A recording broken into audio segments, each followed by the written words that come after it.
Okay, let's have a look at how you can use your calculator to help you determine these 5-point summaries. I find that it's a great way to be able to double check the work that you're doing to make sure you're not making any errors. Okay, so our 5-point summary will require us to turn our calculator on. There it is, it's on now. And we'll have to put this data in, our range of data. So we need to put it into a statistical mode. So press on the mode button. Choose the statistics, which is what we're looking for, and we just want number 1. We just want a single variable point.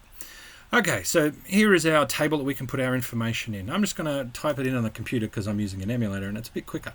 So 79, 53, 82, 91, 87, 98, 80, 93.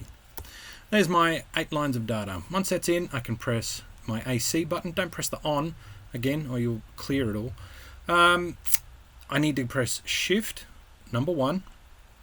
You see the little stat down there. What we're looking for is number 5, our min-max data. And these 5 choices will lead to your 5-point summary. Simple as that. We'll get our minimum X value. A minimum X, we call it normally X min, it's the other way around in the calculator. So that one will be 53, so we'll write that in. And then we will hit AC to clear that. We'll go back into the same area. We'll get the max. That will be 98. Make sure you're writing it in the appropriate place. Wouldn't want to put it in the wrong spot. Next, we will get our shift number 1 and 5, and then we want the Q1. Oh, I must have pressed the wrong one. Try it again. Shift 1, 5, Q1's 3.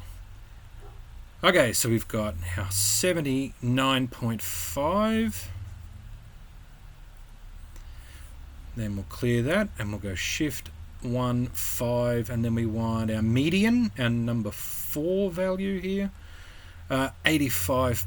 84.5.